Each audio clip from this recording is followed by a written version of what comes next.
Қазақстан қола дәуірінде.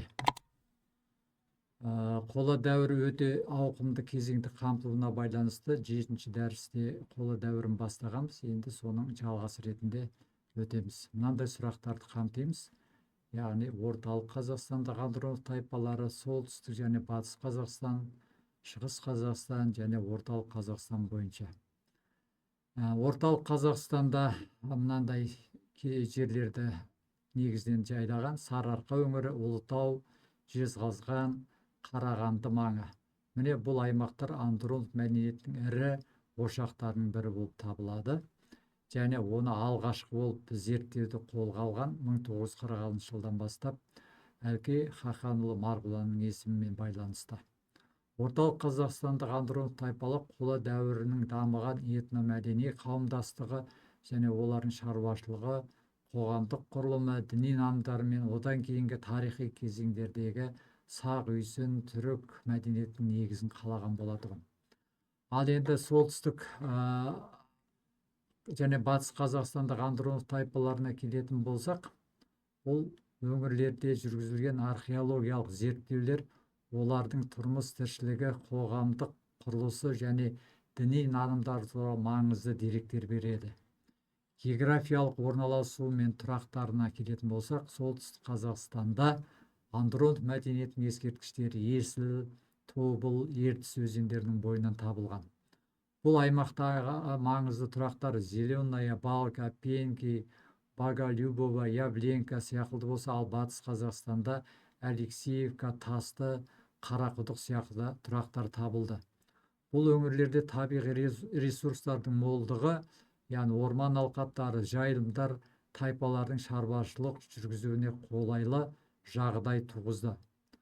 Олардың шаруашылығы, қоғамдық құрылысы, діни нанымдары мен өнері кейінгі тарихи кезеңдердегі сақ, ғұн, түрік мәдениетінің негізі болып табылады және негізгі ізашары деп атап өтуімізге болады. Келесі шығыс Қазақстандағы андронов тайпаларына келетін болсақ, ол Алтай таулары, Ертіс өзені, Зайсан көлі сияқты табиғи байлықтарға ие аймақтарға шоғырланған. Онда Мала, Красноярка, Усть-Бұлақ, Берел, Шілікті сияқты тұрақтар мен қорымдар табыла бастады. Шығыс Қазақстандағы андронов тайпалары қола дәуірінің дамыған этномәдени қауымдастығы болып саналады. Олардың шаруашылығы, қоғамдық құрылысы, діни нанымдар мен өнерінен кейінгі тарихқа негізгі өзегі ретінде маңызға ие. Ал оңтүстік Қазақстандағы және жетісу жеріндегі қола дәуірі тайпалары көбіне Сырдария, Арыс, Бадам өзендерінің аңғарлары мен Қаратау жотасы бойында орналасқан. Ал жетісуде Іле, Шу, Талас өзендері, Жоңғар алатауының етектері дегі мына Талғар, Қапшағай сияқты тұрақтарды атап өтуімізге болады.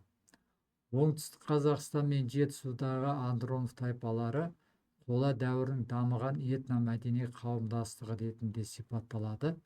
Яғни олар мал шаруашылығы және егіншілікті қатар алып жүрді. Себебі қоршаған ортаның қолайлы болуы бұларда орталық, солтүстік, шығыс Қазақстандағы андронов тайпаларына қарағандағы ерекшелігі оларда егіншіліктің пайда болуы басымдыққа ие болды. Сондықтан көптеген тұрақтарда және археологиялық қазба жұмыстарының нәтижесіндегі табылған жәдігерлер осыны нақты айғақтай түседі.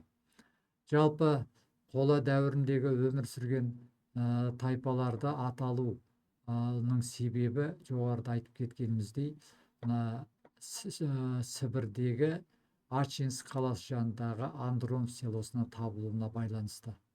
Бұл тайпалардың тұрақтары кейіннен барлық Қазақстан территориясында табылды да, нәтижесінде олардың барлығына шартты түрде андронов тайпалары деген атау берілді. Және олар өздерінің соңында көптеген әшекей бұйымдар, құрал саймандар және тасқа салынған, қашап салынған суреттерді, петроглифтерді қалдыруына байланысты оларды жинақтап Андронов мәдениеті деп айтамыз. Бұл Андронов мәдениетінде жаңағы Қазақстанның барлық аумағын мекендегенімен ең көп, ең негізгі шоғырланған жері ол орталық Қазақстан болып табылады. Себебі ол мыс пен қалайдың қосындысынан жасалуына байланысты. Өйткені мыс пен қалай түсті металл, ал түсті металдардың көп шоғырланған жері орталық Қазақстан. Оны мына жезқазған деген атаудың өзі ақ айтып отыр.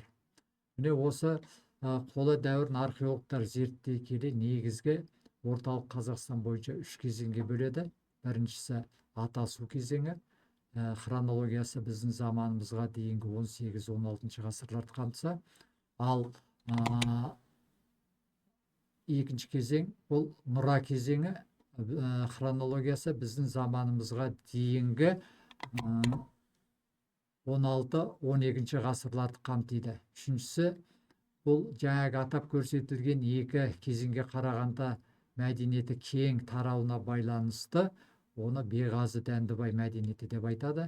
Мерзімі біздің заманымызға дейінгі 12-8 ғасырларды қамтиды. Сонда хронологиялық тұрғыда мыңжылдықтар есебінде ол біздің заманымызға дейінгі 2-ші мыңжылдықтың басынан бастау алып, біздің заманымызға дейінгі 1-ші мыңжылдықтың басында аяқталады.